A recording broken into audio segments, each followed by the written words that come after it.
अस्सलाम वालेकुम नाज़रीन, वेलकम टू द शो के स्ट्रेट प्रेजेंट्स बात कारोबार की। मैं हूं आपकी मेज़बान नताशा हसीब। मार्केट के सेंटिमेंट्स आज फाइनली एक रिवाइवल की तरफ दिखाई दे रहे हैं। स्टॉक मार्केट में 44,500 साइकोलॉजिकल बैरियर अबव परफॉर्मेंस देखी गई है, पॉजिटिविटी देखी गई है। इन्वेस्टर्स के सेंटिमेंट्स कुछ पॉजिटिव इसलिए भी हो चुके हैं क्योंकि एक ऑप्टिमिज्म दिखाई दे रहा है। कोल प्राइसेस इंटरनेशनली डाउनवर्ड्स दिखाई दिए, आज करेक्शन देखी गई जिसका इम्पैक्ट ऑफ कोर्स पाकिस्तान में सीमेंट सेक्टर के ऊपर दिखाई दिया। स्टॉक मार्केट के अंदर प्रॉफिट बुक हुआ। इट मींस कि यहाँ पे पॉजिटिविटी प्रिवेल हुई और फाइनली इन्वेस्टर्स के सेंटिमेंट्स कुछ आज के दिन हम देख रहे थे कि एक पॉजिटिविटी इसलिए भी प्रिवेल कर रहे हैं क्योंकि इन्वेस्टर्स चाहते हैं कि अब मार्केट के अंदर फाइनली नंबर्स स्ट्रांग होते हुए दिखाई दें, जिसका काफ़ी अरसे से वेट कर रहे थे हम। फर्स्ट सेगमेंट की तरफ चलते हैं।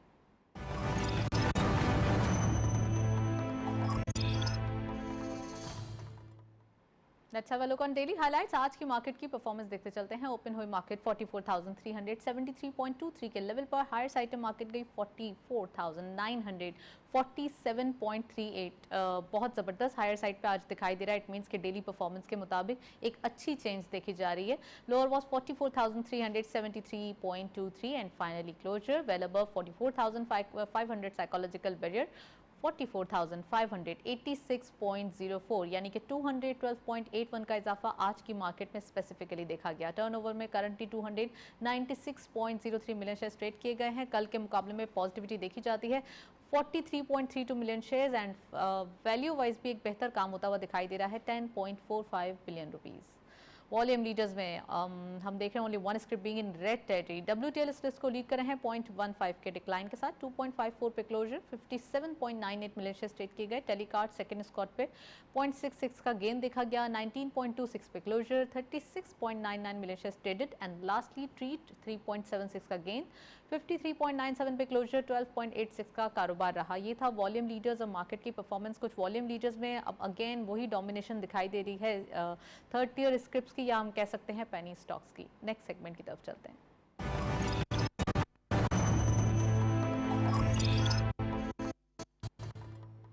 टॉपिक ऑफ द डे में स्पेसिफिकली आज हम बात करने वाले हैं ईएनपी सेक्टर के बारे में। रिफाइनरी पॉलिसी भी पाइपलाइन में है, कब तक एक्सपेक्टेड है, ये तमाम चीज़ें आज के प्रोग्राम में डिस्कशन करेंगे। हमारे साथ एक स्पेशल गेस्ट मौजूद हैं, उनको वेलकम करते हैं। आप हैं मोहम्मद यूसुफ रहमान साहब, हेड ऑफ रिसर्च हैं के ट्रेड सिक्योरिटीज़ लिमिटेड। अस्सलाम वालेकुम Rahman, welcome to the show. वालेकुम अस्सलाम, thank you so much for having me. सबसे पहले ये बताइए कि ईएनपी सेक्टर का व्यू क्या दिखाई देता है स्टॉक मार्केट के अंदर, कितना वेटेज है इसका, और ख़ासकर जब इंटरनेशनली प्राइसेस पहले डाउनवर्ड्स दिखाई दे रहे थे कोविड के दिनों में और अब एक अपवर्ड ट्रेंड कुछ ज़्यादा ही अपसाइड दिखाई दे रहा है। बिल्कुल ऐसे ही। Your take on. देखिए, ऑयल एंड गैस सेक्टर एक बहुत इंपॉर्टेंट सेक्टर है पाकिस्तान के लिए, चाहे हम उसको स्टॉक मार्केट के पॉइंट ऑफ व्यू से देखें या पाकिस्तान के इकोनॉमी के पॉइंट ऑफ व्यू से देखें। अच्छा, तो अगर हम उसका हिस्टोरिकली देखेंगे तो अगर आप वो देखें हिस्टोरिकली जो प्राइसेस ऑयल की चल रही हैं वो ड्यूरिंग, अगर हम कोविड देखें तो oil on a pre Covid अगर हम देखें तो oil was hovering around 60 to 65 dollars का चल रहा था पर बैरल। फिर हुआ क्या कि आपका कोविड आ गया। कोविड की वजह से आपका समझे जैन में चाइना में आया, फेब में आपका पूरे दुनिया में फैल गया, एंड देन फाइनली आपका मार्च में आई थिंक पूरी ग्लोबल इकोनॉमीज बंद हो गई। तो इसके हवाले से जो आपका जो हुआ क्या कि आपकी जो डिमांड है ऑयल की वो काफ़ी नीचे आ गई। तो जब डिमांड नीचे आई तो आपका सप्लाई हाई रहा, डिमांड नीचे आई, तो जो डिमांड सप्लाई इम्बैलेंस की वजह से आपका जो 60 का ऑयल था वो गिर के 50 हुआ, 40 हुआ, 20 हुआ। फिर पाकिस्तान का जहाँ से सऊदी अरब से लेता है वो 15 का हो गया डेफर्ड पेमेंट पे। जी जी, वो 15 डॉलर्स का हो गया। अगर आपको याद हो पिछले साल अप्रैल में जो ऑयल था वो WTI जो US लेते हैं वो नेगेटिव हो गया था, -37 का हो गया था, बिकॉज आपका जो डिमांड सप्लाई इम्बैलेंस की वजह से। तो हुआ क्या कि इसको काउंटरएक्ट करने के लिए इस इशू को आपके जो ग्लोबल इकोनॉमीज हैं उनको ऑफकोर्स अपनी इकोनॉमी तो चलानी है, उनको तो अपना स्टिमुलस पैकेज दिया उन्होंने, अरबों डॉलर का दिया। आई थिंक US में 1 ट्रिलियन प्लस डॉलर्स का दिया, यूरोप ने 2 ट्रिलियन के आसपास दिया, पाकिस्तान ने भी अपना समझे 1.2 ट्रिलियन रुपीस का पैकेज दिया जो कि रफली 7.5 बिलियन वो डॉलर्स हो गए। तो जब ये हुआ, लेकिन द मोस्ट इम्पोर्टेंट जो कैटलिस्ट था ऑयल प्राइस को रिवाइव करने के लिए वो था वैक्सीन के जो अप्रूवल हो गए। वैक्सीन जब अप्रूव हुई तो हुआ क्या कि लोग ने तेज़ी से वैक्सीन को अपने पॉपुलेशन में एडमिनिस्टर किया। वो आपके सारे इकोनॉमीज़ ने। तो सारे मतलब यूएस ईयू ने देखा कि जब वैक्सीन एडमिनिस्टर हुई तो आपका इन्फेक्शन रेट कोविड के नीचे आ गया, लेकिन मोस्ट इम्पॉर्टेंटली आपका जो हॉस्पिटलाइजेशन रेट है वो नीचे आया। मतलब लोग कोविड की वजह से हॉस्पिटलाइज नहीं हो वो रहे जो एक पैनिक नजर आ रहा था वो नहीं आ वो रहा। जो जब हॉस्पिटलाइजेशन नीचे आया, हॉस्पिटलाइजेशन, और जो पैनिक हुआ तो फिर गवर्नमेंट के पास कॉन्फिडेंस आया, जो ग्लोबल इकोनॉमीज है उनके पास कॉन्फिडेंस आया कि अब हम मार्केट को खोल सकते हैं, अब हम अपनी इकोनॉमीज को खोल सकते हैं। हुआ क्या, अचानक से मार्केट खुल गई।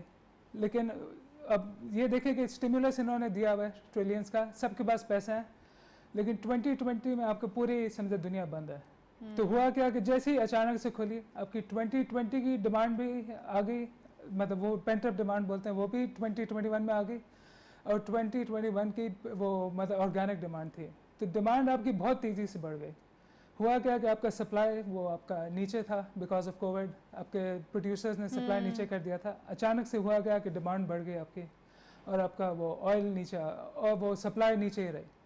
हुआ कि ऑयल आपका 20 हुआ, 40 हुआ, 60 हुआ, अभी आप रिसेंटली देखें तो इट हैज़ क्रॉस $80 पर बैरल। तो ये समझे इस वजह से आपका ऑयल एंड गैस सेक्टर, मतलब यूजुअली आपको देखना होता है कि ग्लोबली क्या हो रहा है, तो ये समझे इनके लिए काफ़ी एक तरह से पॉजिटिव ट्रेंड हुआ है ऑयल एंड गैस सेक्टर के लिए, कि अर्निंग्स भी समझे ऑयल जो प्राइसेस हैं वो $80 के आसपास। सप्लाई के ऊपर बात करेंगे, यूसुफ साहब हमारे साथ मौजूद हैं। अभी हम चलते हैं ब्रेक की जानिब, साथ रहिए।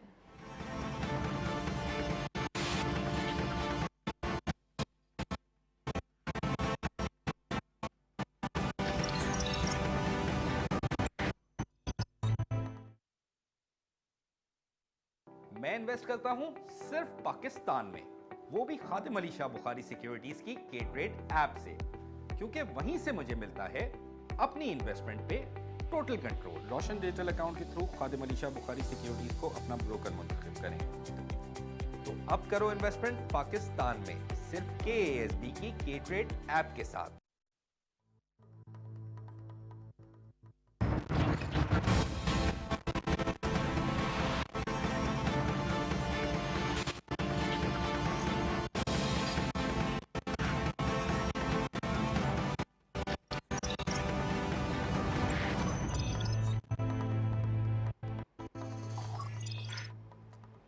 वेलकम बैक नाजरीन। ब्रेक से पहले हम बात कर रहे थे ENP सेक्टर के बारे में। अभी हम पूछ रहे हैं सप्लाई एंड डिमांड जो कि दिखाई दे रही है काफ़ी इम्बैलेंस होती हुई। कोविड के दिनों में कुछ चीज़ें चेंज हुई थी, अब सिनेरियो डिफरेंट दिखाई देता है। तो ये हम यूसुफ से पूछते हैं एक्चुअली ये था क्या। चलो थैंक यू। जैसे मैंने कहा था कि प्री कोविड आपका जो ऑयल डिमांड थी ग्लोबल लेवल पे, that was 100 million barrels per day. हुआ क्या, जब इकोनॉमीज बंद हुई मतलब ग्लोबल लेवल पे, तो ऑयल की जो आपकी डिमांड थी वो 100 से गिर के Aahista Aahista 85 million barrels per day हो गई। यस। तो हुआ क्या कि आपका सप्लाई उसी लेवल पर रहा प्री कोविड, और आपका डिमांड आपका 85 हो गई। तो कोविड वालों जो ओपेक कंट्रीज हैं उनने देखा कि डिमांड नीचे आ रही है, तो उन लोग ने समझे अपना सप्लाई कट प्लान कर दिया। सो 100 मिलियन बैरल से उन्होंने सप्लाई को 90 मिलियन बैरल्स पे गिरा दिया, अचानक से गिराया, जिसकी वजह से हमने वो प्राइस स्टेबिलिटी देखी थी, जो ऑयल समझे $15 से बढ़ के $40 तक समझे कुछ महीना तक वो स्टेबलाइज रहा था। अब हुआ क्या, जैसे वैक्सीन आ गया, आपकी आहिस्ता आहिस्ता डिमांड बढ़ने लगी। आपकी डिमांड 85 से 90 हुई, फिर 92 हो गया। अभी रिसेंटली जो लेटेस्ट जो फिगर आ रहा है वो 96 मिलियन बैरल्स पर डे आ रहा है, और एक्सपेक्टेड यही है कि आगे समझे फोर्थ क्वार्टर में डिमांड प्री कोविड लेवल्स तक जो 100 मिलियन बैरल्स पर डे हैं वो ईजिली उसको क्रॉस कर जाएगी। जो एस्टिमेट्स आ रहे हैं वो समझे कि 100 मिलियन बैरल्स पर डे करिए।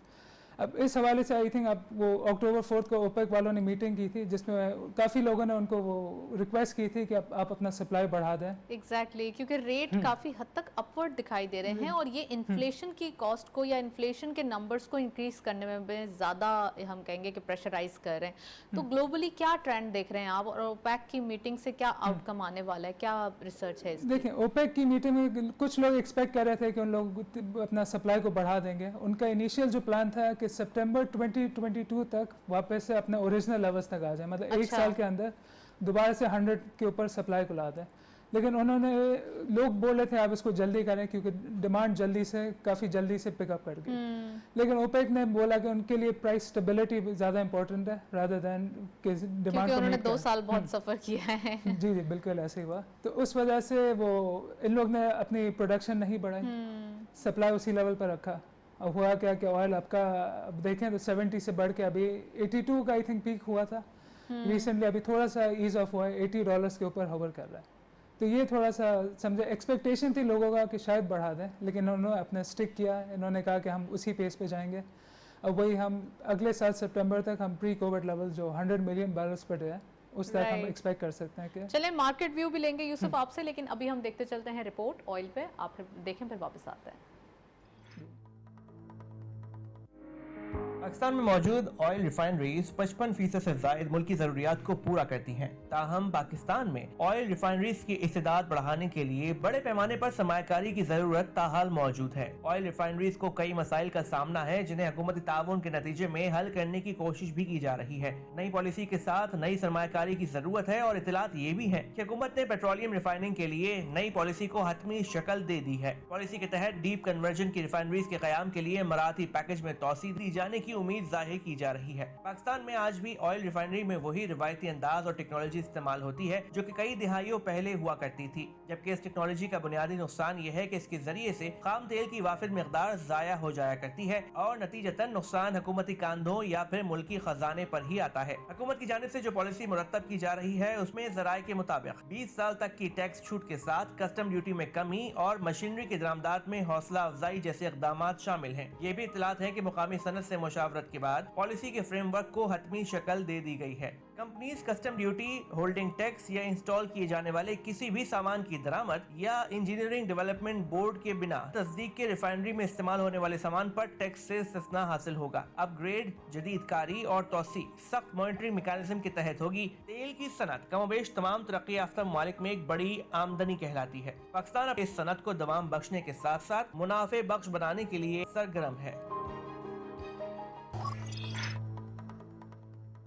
जी, ऑयल सेक्टर की बात हो रही है और रिफाइनरी को रूल आउट नहीं किया जा सकता। यूसुफ से पूछते हैं, रिफाइनरी सेक्टर, रिफाइनरी पॉलिसी की बात हो रही है, कब से पाइपलाइन में है, इतना डिले दिखाई जा रहा है, जबकि हमने बजट के अंदर देखा था कि कुछ इसकी चीज़ें जो हैं वो डिसाइड कर ली गई थी। कैसे देख रहे हैं?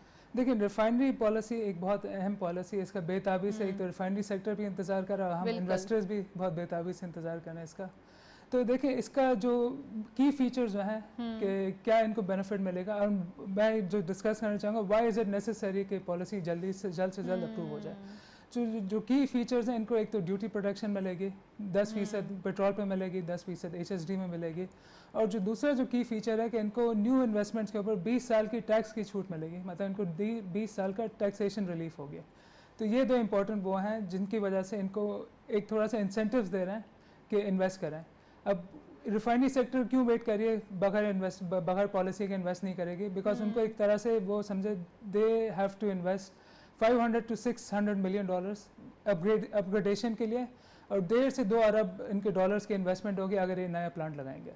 तो इनकी सोच ये है कि अगर हम इतना ह्यूज अमाउंट ऑफ इन्वेस्टमेंट कर रहे हैं तो हमें वो क्लैरिटी चाहिए, वी नीड स्टेबिलिटी, हमें पॉलिसी में कंसिस्टेंसी देखनी है कि उस पॉलिसी के बगैर हम ये इन्वेस्टमेंट कि we will not go through with the investment.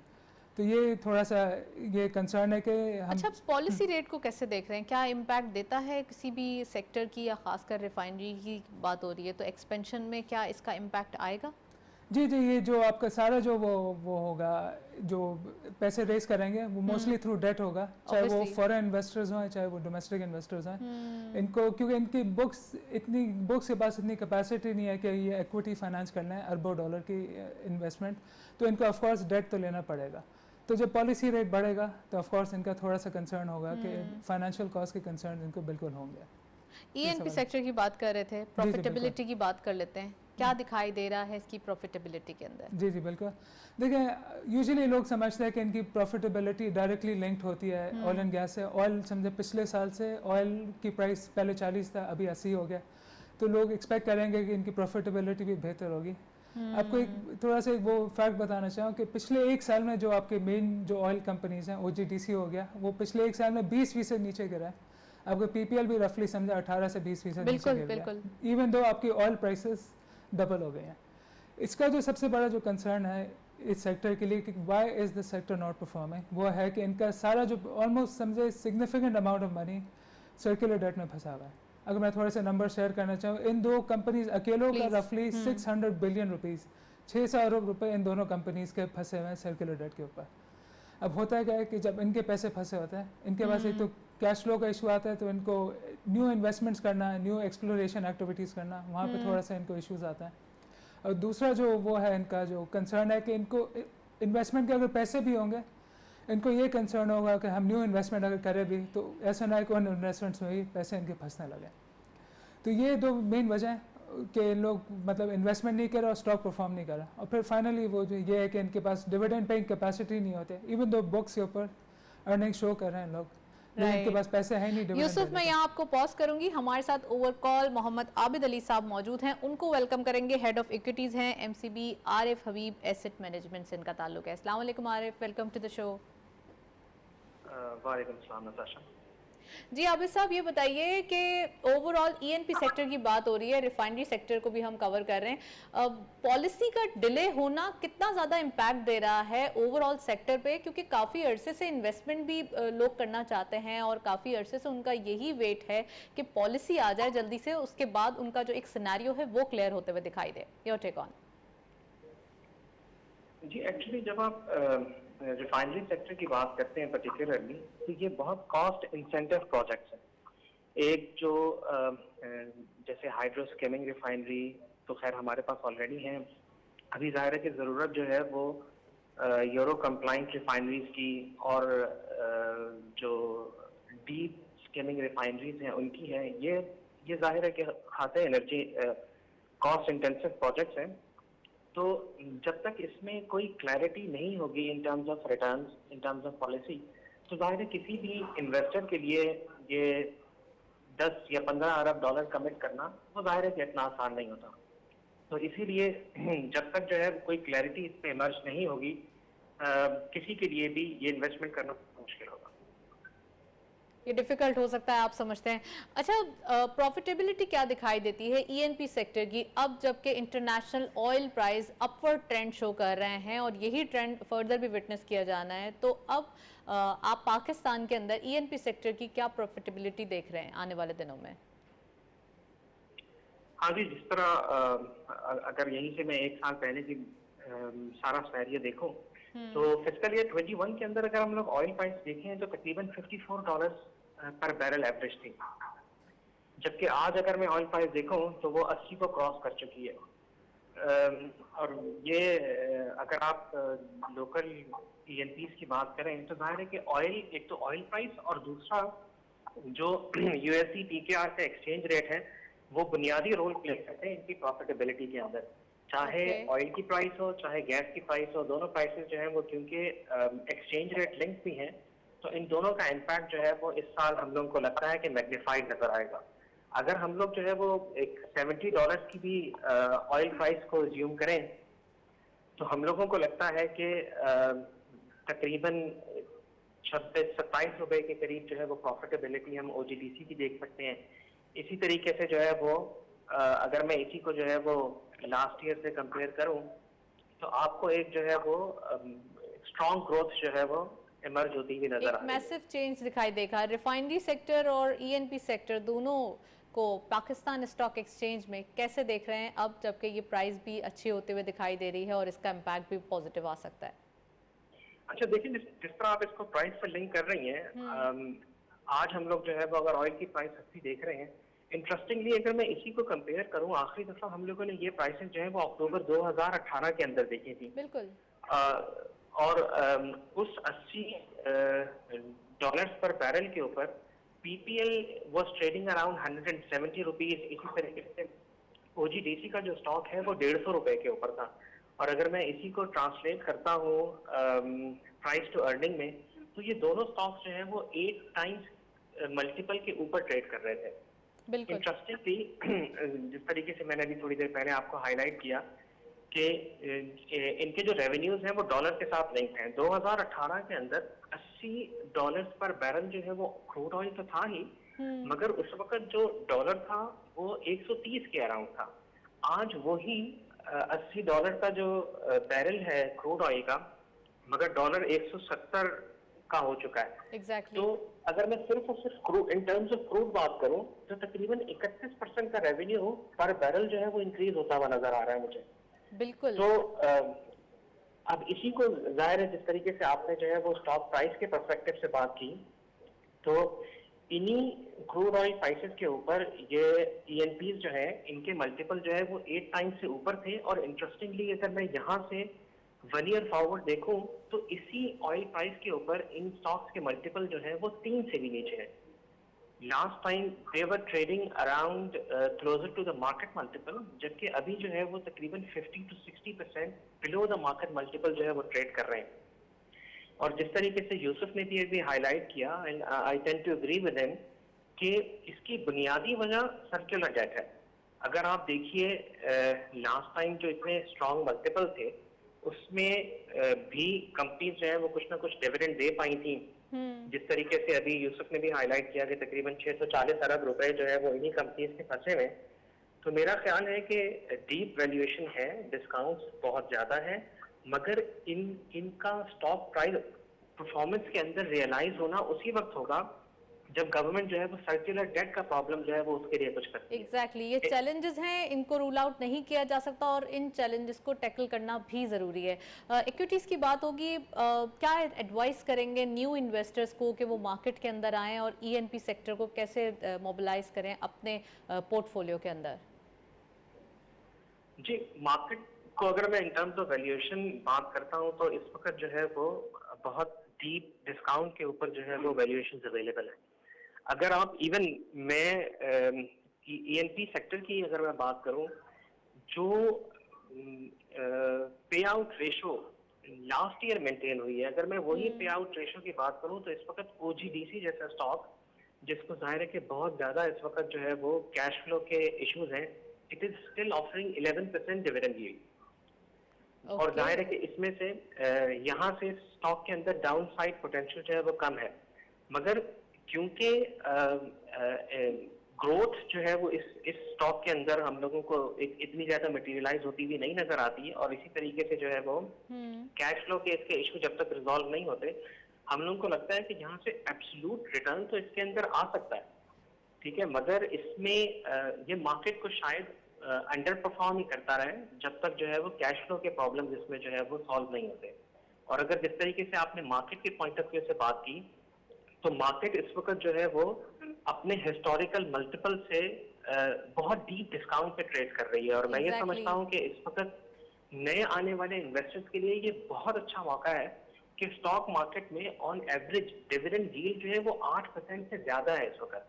अगर यही मैं कंपेयर करूं कि मैं अपनी बचत को अगर बैंक में रखता हूं तो वो हार्डली जो है वो मुझे 4-5% के करीब जो है वो उस पर रिटर्न मिलेगा। जबकि अगर मैं अपनी उसी बचत को बहुत ज्यादा कम रिस्की स्टॉक्स के अंदर भी लेकर आऊं, जैसे फर्टिलाइजर है, तो उसमें भी जो है वो इन लेवल्स के ऊपर मुझे 14-15% की यील्ड जो है वो नजर आ रही है। इसी तरीके से बैंक्स भी आपको बहुत अच्छी यील्ड ऑफर कर रहे हैं। और ये जो रीसेंट मार्केट में करेक्शन आई है, इसमें जो high growth high beta stocks जो है वो भी बहुत डीप डिस्काउंट पे आ गए। जिस तरीके से जाहिर है कि कुछ कमोडिटी साइकिल के अपटेक की वजह से हम ये देख रहे हैं कि सीमेंट स्टॉक्स, इसी तरीके से जो है वो रुपी डेप्रिसिएशन होने की वजह से ऑटो स्टॉक के अंदर हमने देखा कि बहुत डीप डिस्काउंट जो है वो हमें नजर आ रहे हैं अभी। तो अगर यहाँ से medium to long term perspective के साथ स्टॉक मार्केट में इन्वेस्टमेंट की जाए तो देखें 8 से 16% की यील्ड तो वैसे ही है, जबकि on top of it capital gain के मौके भी हम लोगों को बहुत स्ट्रॉन्ग लगते हैं। राइट। सैयद आबिद अली हबीब साहब, थैंक यू सो मच, आप हमारे साथ ओवर कॉल मौजूद थे, काफ़ी डिटेल एनालिसिस। एक ब्रेक की जाने चलते हैं, हमारे साथ रहिए।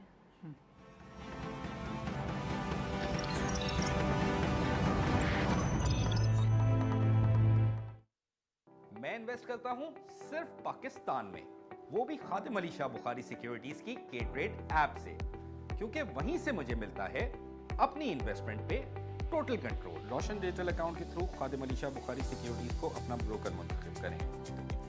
तो अब करो इन्वेस्टमेंट पाकिस्तान में सिर्फ KASB की के-ट्रेड ऐप के साथ।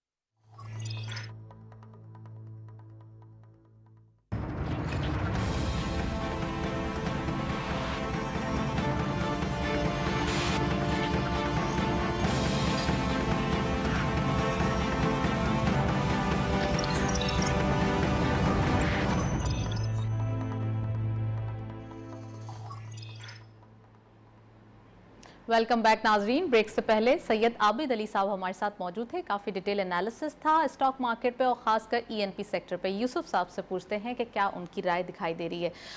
ईएनपी सेक्टर की बात हो रही है और ख़ासकर उन इन्वेस्टर्स की जो न्यू इन्वेस्टर हैं और मार्केट में इन्वेस्ट करना चाहते हैं, तो उनको क्या एडवाइस करेंगे कि ईएनपी सेक्टर के पोर्टफोलियो को मैनेज करने के लिए उनको क्या क्या रूल्स अपनाने चाहिए?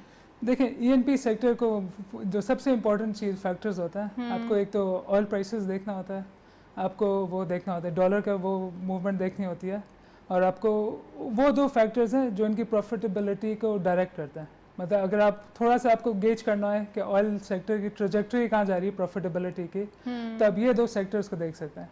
इन दो सेक्टर्स को एक बेस्ट तरीका जो मैं रेकमेंड करूँगा, हमारी एक वो K-Trade है, उसकी ऐप है, उसमें आप वो ऑयल प्राइसेस ट्रैक कर सकते हैं, आप इंटरेस्ट रेट का मूवमेंट देख सकते हैं, आप करेंसी का वो सब देख सकते हैं। तो वो आपको हिस्टोरिकल प्राइसेस दिखा सकते हैं, पीई रेशोज, तो वो सब देखते हुए आप काफ़ी अच्छा अपना डिसीजन को वो मतलब अपना फाइनल डिसीजन वो कर सकते हैं। आपको यहाँ पर एक कंपेयर करके भी दिखाए जाते हैं कौन सी ज़्यादा जो सेक्टर है, कौन सा स्क्रिप्ट जो है वो ज़्यादा परफॉर्म कर रहा है, किसमें ज़्यादा ग्रोथ दिखाई दे रही है। ये आपके इन्वेस्टमेंट डिसीजन मेकिंग के लिए बहुत अच्छे आपके टूल है जो आपको कंपेरेटिव एनालिसिस कर सकता है कि आपके पोर्टफोलियो के लिए बेस्ट वे टू इन्वेस्ट किस तरह से हो सकता है। तो ये ऐप मैं रेकमेंड करूँगा फॉर न्यू इन्वेस्टर्स, क्योंकि उनको एक तरह से गाइड हो सकती है कि एज अ गाइड यूज़ कर सकते हैं to make the investment decisions. क्योंकि जो न्यू इन्वेस्टर्स होते हैं उन लोग काफ़ी कंफ्यूज होते हैं, उनको अचानक से इंस्टेंटली एक ओवरवेलमिंग इन्फॉर्मेशन मिलती है, कंफ्यूज हो जाते हैं, और फिर उसी कंफ्यूजन में उन लोग डिसीजन भी थोड़ा सा वो जल्द स्क्रीन सामने होती है और जब देखते हैं कि वो स्क्रिप्ट जो है खासकर जब वो नेगेटिव साइड पे जा रहा है और कंटिन्यूस उसमें जो है वो गिरावट देखी जा रही है, तो वो पैनिक का एक फियर आ जाता है और बहुत ज़्यादा पैनिक इख्तियार कर जाता है वही इन्वेस्टर। जी। तो पैनिक ही को हमारा जो पर्पस होता है, वही इन्वेस्टर अच्छा होता है जो काम इन्वेस्टर होता है। वो फेज आउट नहीं होता है, चाहे मार्केट 2000 पॉइंट गिर जाए, चाहे मार्केट 2000 पॉइंट बढ़ जाए, उसका एक व्यू होता है, लॉन्ग टर्म व्यू होता है, जो जिसको हम बोलते हैं कि long term investor, smart investor. वो एक लॉन्ग टर्म व्यू में इन्वेस्ट करता है, वो उसी बेसिस के ऊपर अपना सारी इन्वेस्टमेंट डिसीजन लेता है। Right, I think that is the safest way to invest. और ये जो गैम्बलिंग का जो वो तरीके से काफ़ी लोग होते हैं जो ऐसे स्टॉक मार्केट और गैम्बल यूज़ करते हैं, वो थोड़ा सा रिस्की होता है। तो हमारा पर्पस यही है to allow investors to make informed decisions, जिससे इनका पोर्टफोलियो लॉन्ग टर्म के उसके ऊपर अच्छा परफॉर्म करे। अच्छा, ऑयल सेक्टर के अंदर जितनी भी इन्वेस्टमेंट की जाए, चाहे बहुत नॉमिनल सा अमाउंट किया जाए, लेकिन उसके बाद इसकी डिविडेंड पर्सपेक्टिव से भी देखा जा सकता है ना कि इसकी यील्ड अच्छी है, तो वो भी प्लीज़ एडवाइस करें हमारे व्यूअर्स को कि वो इस सेंसिबल तरीके से इन्वेस्ट करें कि उनको डिविडेंड भी इसका जो है वो हासिल हो सके। देखिए, जब मार्केट वॉलेटाइल होती है तो यूजुअली जो इन्वेस्टर्स फॉल बैक करते हैं वो सेफर स्टॉक्स के ऊपर, मतलब वो उनको they tend to go towards safer stocks. तो यूजुअली उन स्टॉक के ऊपर जाते हैं जिनके आइदर डिविडेंड यील्ड हाई होती है या वो डिफेंसिव सेक्टर्स में होता है। सो ऑयल एंड गैस आपको करंटली, जैसे आबिद ने कहा, काफ़ी अच्छी यील्ड दे रहा है, 11% OGDC दे रहा है। तो यूजुअली इनका एक तरह से एक फ्लोर बन जाता है कि एक सेट प्राइस से ज़्यादा इन लोग नीचे नहीं जाएंगे। तो ये नहीं होगा कि इनकी प्राइस इस लेवल से हाफ हो जाएगी, क्योंकि अगर हाफ होगी तो डिविडेंड यील्ड ऑटोमेटिकली डबल हो जाएगी, मतलब 11% से 22% हो जाएगी। तो एक तरह से एक फ्लोर बन गया, सेफ्टी नेट बोल सकता है। तो as a safety net oil and gas sector को भी देखा जा सकता है। और फिर ऊपर से चीज़ें बेहतर हो गई तो सिर्फ downside, there is no downside, there is limited downside and there is a lot of upside. तो उस हवाले से देखते हुए ऑयल एंड गैस सेक्टर को मैं इजीली किसी भी इन्वेस्टर को रेकमेंड कर सकता हूँ। सर्कुलर डेट की बात करूंगी, ये सोल्यूशन की तरफ कब जाएगा? ये चीज़ें उलझती हुई दिखाई दे रही हैं और काफ़ी हद तक हम यही देख रहे हैं कि बात तो होती है मगर इसका सोल्यूशन आता नहीं है सामने। तो सोल्यूशन क्या होना चाहिए जिसका कितना इम्पैक्ट आ सकता है, कितना पॉजिटिव इम्पैक्ट आ सकता है इस सेक्टर पे? जी, अच्छा, मैं थोड़ा सा वो इम्पोर्टेंस बताना चाहूँगा and why resolve circular debt का resolution, why is it important. देखें, आपका अगर वेटेज के हिसाब से देखें तो 10.5% आपका ऑयल एंड गैस का वेट होता है। ओवरऑल एनर्जी सेक्टर का वेट देखें तो समझें अराउंड 21% होता है आपका स्टॉक मार्केट में। और इकोनॉमी के लिए भी it's a very important sector. आपको रफली समझे इस साल हम एक्सपेक्ट कर रहे हैं कि 17 अरब, जो कि 25% ऑफ टोटल इम्पोर्ट्स है, वो ऑयल एंड गैस की इम्पोर्ट होगी इस साल। अच्छा। तो ये पूरा सेक्टर एनर्जी चेन हो गया, जिसमें आपके रिफाइनरीज आ गए, ऑयल डिस्ट्रीब्यूशन कंपनीज आ गई, ईएनपी जो प्रोडक्शन कंपनीज हैं, आपका रिफाइनरीज आ गई। तो ये पूरा का पूरा सेक्टर सर्कुलर डेट में अफेक्टेड है। अब सर्कुलर डेट को हम इसका रेजोल्यूशन को ढूंढने के लिए हमें पहले समझना होगा कि सर्कुलर डेट हो क्यों रहा है। देखिए जो सबसे जो बिगेस्ट वजह है कि द मेजर रीज़न कि सर्कुलर डेट एक्यूमुलेट हो रहा है वो ये है कि जितने की बिजली बन रही है और जितने की कलेक्शन हो रही है उसमें गैप है। बिजली की जो बिलिंग हो रही है वो ज़्यादा है और जो बिजली की कलेक्शन है वो कम है। तो जैसे रफ़ आइडिया दे सकूं कि एक तो पाकिस्तान में आई थिंक रफली 80% तक बिजली की सब्सिडी मिलती है लोगों को। तो एक तो वहाँ से सब्सिडी दे रहे हैं, कलेक्शन कम हो गए और फिर मसला ये हो रहा है कि इनको बिजली कलेक्ट वो सब्सिडी कलेक्ट नहीं कर सक रहे। तो यहाँ से थोड़ा सा आपका वो सर्कुलर रेट में इजाफा आ रहा है। दूसरा मसला है कि आपका जो इंफ्रास्ट्रक्चर है वो बहुत इनएफिशिएंट है। अच्छा। काफ़ी पुराना इंफ्रास्ट्रक्चर है। सो रफली आपका 20% जो बिजली होती है वो TNT लॉसेस बोलते हैं, आपका 20% बिजली यहाँ से ज़ाया हो जाती है। और बाकी मतलब ओवरऑल आपका जनरेशन मिक्स काफ़ी वो ऑन द वीकर एंड है, मतलब आपका टिल्टेड टुवर्ड्स थोड़ा से वो आपका फर्नेस वाल की तरफ थोड़ा सा टिल्ट हुआ हुआ है। तो उसकी वजह से आपका थोड़ा सा बिजली की जो जनरेशन कॉस्ट है वो थोड़ी हाई है। आपके जो पावर प्लांट्स हैं वो भी काफ़ी मतलब पुराने पावर प्लांट्स हैं, इनएफिशिएंट है। ये सब कंपाइल होकर एक नेगेटिव एनवायरनमेंट क्रिएट जी, कर रहे हैं। जी, हमारे बिल्कुल। साथ ओवरकॉल अहमद चिनाई साहब मौजूद हैं, उनको वेलकम करते हैं प्रोग्राम के अंदर। आप डायरेक्टर हैं PSX के। अस्सलाम वालेकुम sir, welcome to the show. वालेकुम सलाम। सर सबसे पहले ये बताइए कि पाकिस्तान स्टॉक एक्सचेंज में फाइनली एक ब्रीदर आ रहा है, कोल प्राइस कम हो रही है, इकोनॉमी में क्या वेटेज देख रहे हैं और चीज़ें किस हद तक अब सेटल होने जा रही हैं? कल तकरीबन 13.7% कल रात को कोल गिरा था और इसी का आज बहुत बड़ा पॉजिटिव इम्पैक्ट आपने स्टॉक एक्सचेंज में देखा, बिलखुसूस हमारे सीमेंट के शेयर के अंदर। अच्छा। तो ये मैं समझता हूँ कि जो एक मच नीडेड स्पेस था जो हमें यहाँ चाहिए था स्टॉक एक्सचेंज के लिए भी और हमारे सीमेंट कंज्यूमर्स के लिए भी, वो हमें मिल गया है। और मैं समझता हूँ कि सारी दुनिया में जो है वो कोल की प्राइसेस अब और भी नीचे आएंगी, क्योंकि चाइना ने कुछ कोल के प्लांट्स जो हैं वो कम्प्लीटली बंद करने की बात की है। तो ओवरऑल मैं समझता हूँ कि ये हमारी स्टॉक मार्केट के लिए, बल्कि हमारी रियल एस्टेट इंडस्ट्री के लिए, हमारी और दूसरे डेवलपमेंट के लिए कोल की जो है फराहमी थोड़ी सी सस्ती हो जाएगी और इकोनॉमिकली जो है वो हमें बहुत इकोनॉमिकली हमें फाइनली एक ब्रीदर दिखाई दे रहा है। सर इसके साथ साथ IMF के टॉक्स दिखाई दे रही हैं, उनके बारे में क्या कमेंट करेंगे? ये ट्रांच कितनी इंपॉर्टेंट है और इसका क्या इम्पैक्ट आने वाला है, क्या आउटकम आने वाला है?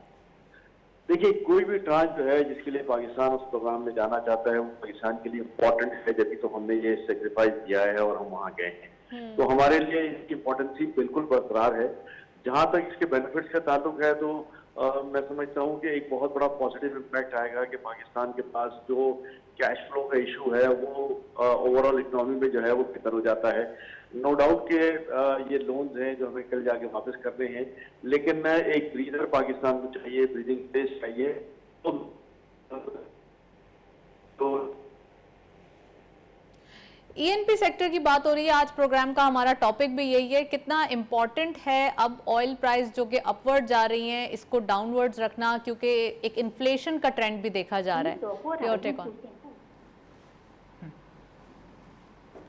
जी, अहमद चिनाई से राब्ता हमारा मुनक़ता हुआ है, कॉल ड्रॉप हो गई है, तो हम दोबारा कोशिश करेंगे उनको मिलाने की। और ओवरऑल जो मार्केट की बात हो रही है ENP सेक्टर में, ये बूम दिखाई दे रहा है क्योंकि यहाँ से प्राइस काफ़ी ऊपर जो है वो ट्रेड करते हुए दिखाई दे रहे हैं। यूसुफ हमारे साथ मौजूद हैं, उनसे मजीद बात करेंगे। यूसुफ, सर्कुलर डेट की बात हो रही थी और ये हमने पूरा एक साइकिल समझा कि किस वजह से सर्कुलर डेट क्रिएट होता है और कहाँ आके ये चीज़ें जो है वो फंस जाती हैं या मार्केट में अपना नेगेटिव इम्पैक्ट देती है। अब आप क्या समझ रहे हैं कि जो गवर्नमेंट के इनिशिएटिव्स हैं इसको सॉल्व करने के लिए, ताकि ENP सेक्टर को खासकर लोकल मार्केट में रिलीफ मिले, किस हद तक चीज़ें जो है वो फुलफिल होते हुए दिखाई दे रही हैं? देखिए, सर्कुलर डेट के बेहतर होने से सिर्फ ENP नहीं, आपका पूरा जो एनर्जी चेन है वो सबको बेनिफिट होगा। तो ये बहुत इंपॉर्टेंट है कि गवर्नमेंट इसको जल्द से जल्द रिजॉल्व कराए।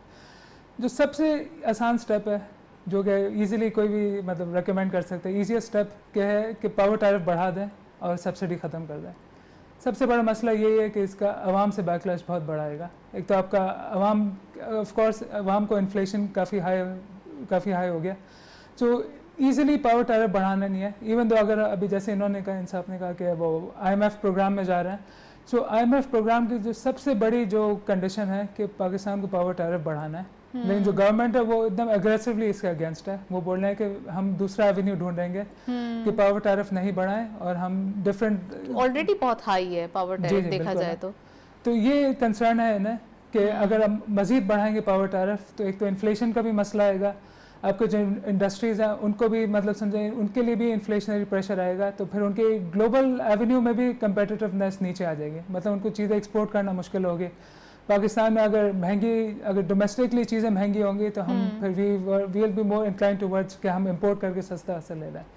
तो पावर टैरिफ बढ़ाना तो नहीं है। तो दूसरा जो एक वो होता है मतलब इम्प्रूवमेंट का जो इन लोग देख सकते हैं वो ये है कि इनको नेटवर्क इंफ्रास्ट्रक्चर थोड़ा सा बेहतर करना होगा बिजली का।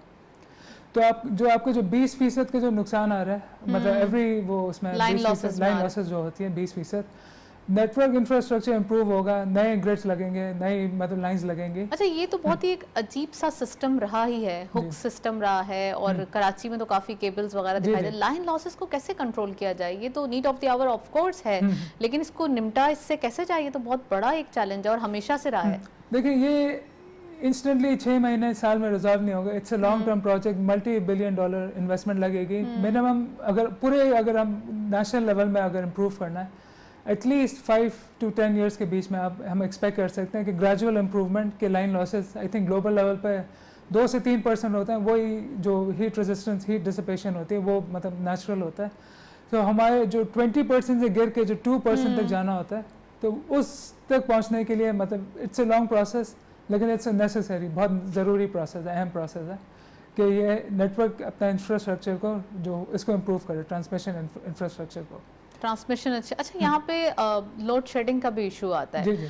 इंडस्ट्रियल इश्यूज में एक अब चैलेंज में हम ये भी डिस्कस करते हैं कि लोड शेडिंग भी बहुत बड़ा इटसेल्फ एक इशू है, इसको भी इनको देखना पड़ेगा। अगर आप लाइन लॉसेस को देख रहे हैं या अपने जो इन तमाम चीज़ों को टैकल कर रहे हैं तो इससे बेहतर है कि ये भी एक सिस्टम देखा जाए। पावर जनरेशन भी तो हो ही रहा है ना हमारे पास। मैं आपको एक इंटरेस्टिंग से फैक्ट बताना चाहूँगा कि हमारा जो सप्लाई है, जो कैपेसिटी है वो समझे 10 से 15 हज़ार मेगावाट ज़्यादा है जितनी हमारी डिमांड है। तो सप्लाई का कोई इशू नहीं है। जो मेजर रीज़न जिसकी वजह से आपका जो ऑपरेट नहीं कर सक रहा, बिजली बना नहीं सक रहा, वो है कि इनके पास कैश फ्लो इश्यूज़ हैं। कैश फ्लो इश्यूज़ क्यों है? क्योंकि इनका पैसा सर्कुलर डेट में फंसा हुआ है। तो देयर इज सप्लाई का कोई इशू नहीं है। अगर अब मैं थोड़ा सा आगे वो करूँगा, न्यू प्रोजेक्ट्स आ रहे हैं, आपका कोल फायर प्रोजेक्ट्स आ रहे हैं, आपके थर फील्ड में रफली इस साल 1320 मेगावाट कोल से आ रहे हैं, उसके एक साल बाद 1300 और आ रहे हैं। अच्छा। सप्लाई का कोई इशू नहीं है, मोस्टली है कि इनके कैश फ्लो इश्यूज हैं जिसकी वजह से इन लोग प्रोड्यूस नहीं कर सक रहे हैं। तो ओवरऑल अगर देखा जाए तो लोड शेडिंग होनी नहीं चाहिए। लोड शेडिंग समझे टारगेटेड लोड शेडिंग हो रही है, जहाँ से इनको लग रहा है कि पैसे कम आ रहे हैं, रिकवरीज कम आ रही हैं। जिस रीजन में थेफ्ट ज़्यादा है वहाँ पे इन लोग टारगेटेड बिजली कम कर रहे हैं। लेकिन ओवरऑल कोई आई थिंक लॉन्ग टर्म अगले 3 साल 5 साल का व्यू देखें, there is no concern on industrial sector के लिए एटलीस्ट कोई लोड शेडिंग का कोई कंसर्न नहीं होना चाहिए। लोड शेडिंग का कोई कंसर्न नहीं होना चाहिए, एटलीस्ट इस लेवल पर नहीं होना चाहिए लोड शेडिंग का हवाले से। जब इंडस्ट्रीज़ की बात होती है तो उनको ये चैलेंजेस तो सामने दरकार होते हैं, चाहे वो गैस के हवाले से हों, चाहे वो बिजली के हवाले से हों। तो ये तो चीज़ें ऑब्वियसली यस हैं। जी जी, अगर आप वैसे ही देखें, आपको शायद पता होगा एक विंटर पैकेज भी इन्होंने अनाउंस किया था जिसमें इन लोग इंक्रीमेंटल यूसेज के लिए मतलब इन लोग वो कर रहे हैं, इंसेंटिवाइज कर रहे हैं कि आप ज़्यादा बिजली यूज़ करें, हम आपको डिस्काउंट में देंगे, पीक आवर्स में यूज़ करें, राइट। तो आपको एक तो वो भी डिस्काउंट पे देना, ये मतलब वो ये तो इंडस्ट्रियल पैकेज था, ये कंज्यूमर लेवल पे भी कर रहे हैं। और एक और ये था कि इन लोग सोच रहे हैं कि बिजली के प्राइस कम रखें, गैस की प्राइस विंटर्स में बढ़ा दें ताकि लोग ग्रिड से ज़्यादा बिजली यूज़ करें। तो एज सच जो हम सुन रहे हैं कि लोड शेडिंग के, वो एज सच कोई मटेरियल कंसर्न नहीं है। एटलीस्ट अभी भी कोई लग नहीं रहा है, अगले 3-4 साल में देखें तो there is no material concern load shedding के हवाले से कि बिजली की अवेलेबिलिटी का कोई इशू हो।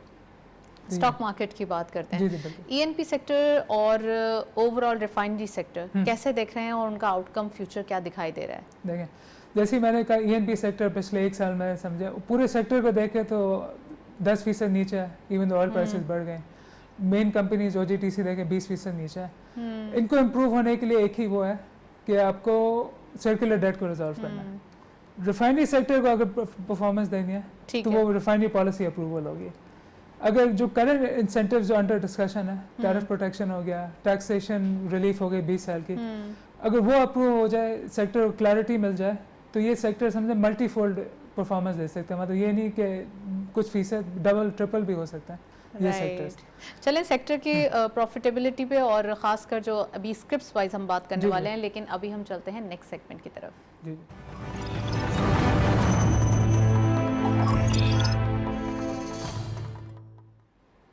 कमोडिटीज और फॉरेक्स के लेटेस्ट अपडेट आज की मार्केट में देखते चलते हैं। गोल्ड की पर तोला प्राइस 1,12,700 रुपीज़, गोल्ड पर 10 gram 96,700 rupees, international gold rate पर अराउंड $1,761.95, ऑयल WTI पर बैरल $76.28, ऑयल ब्रेंट क्रूड पर बैरल $80.26। करेंसीज में सबसे पहले यूरो बाइंग रही 197.10, selling was 199.10, UK pound buying रही 232.10, selling was 234.60, US dollar buying रही 171.10, selling was 172.10, Chinese yuan buying रही 23.75, selling was 23.90, Saudi riyal buying रही 45.50, selling was 46.10, UAE dirham buying eight 47.35, selling was 48.05, Kuwaiti dinar buying रही 481.60, selling was 484.10, and lastly Omani riyal buying रही 392.70, selling was 394.70। ये था forex और commodities का latest update. हम देख रहे हैं डॉलर प्राइस अगेन एप्रिसिएशन की तरफ दिखाई दे रही है, तो मैं यूसुफ से पूछती हूँ कि करेंसी रेट कितना इम्पैक्ट करता है ईएनपी के रेट्स को। ओवरऑल पाकिस्तान के अंदर जो एक बिल दिखाई दे रहा है, we are getting oil from Saudi Arabia, deferred payment पे ले रहे हैं हम, बिल्कुल। क्या इम्पैक्ट हो रहा है अगर ये डॉलर प्राइस बढ़ते हैं और डिफर्ड पेमेंट का जो बिल आता जी, जी, है, बिल्कुल। तो हमारा अमाउंट तो फिर जल्दी से ख़त्म हो जाएगा ना?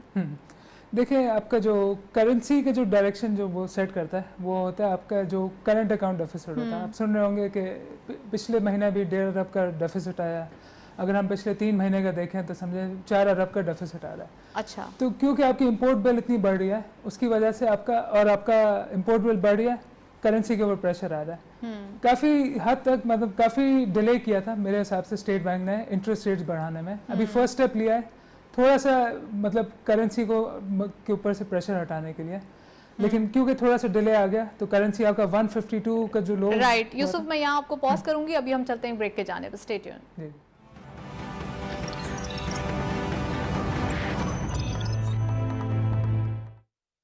मैं इन्वेस्ट करता हूं सिर्फ पाकिस्तान।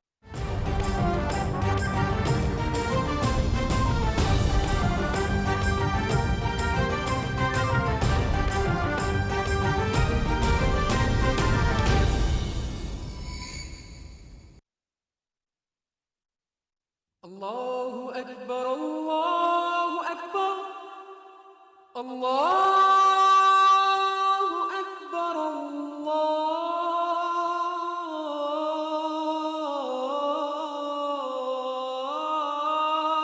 अल्लाहु अकबर, अशहदु अल्ला इलाहा इल्लल्लाह,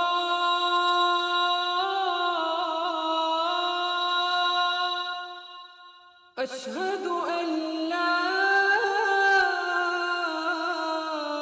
इलाहा इल्लल्लाह, अशहदु अन्ना मुहम्मदर रसूलुल्लाह,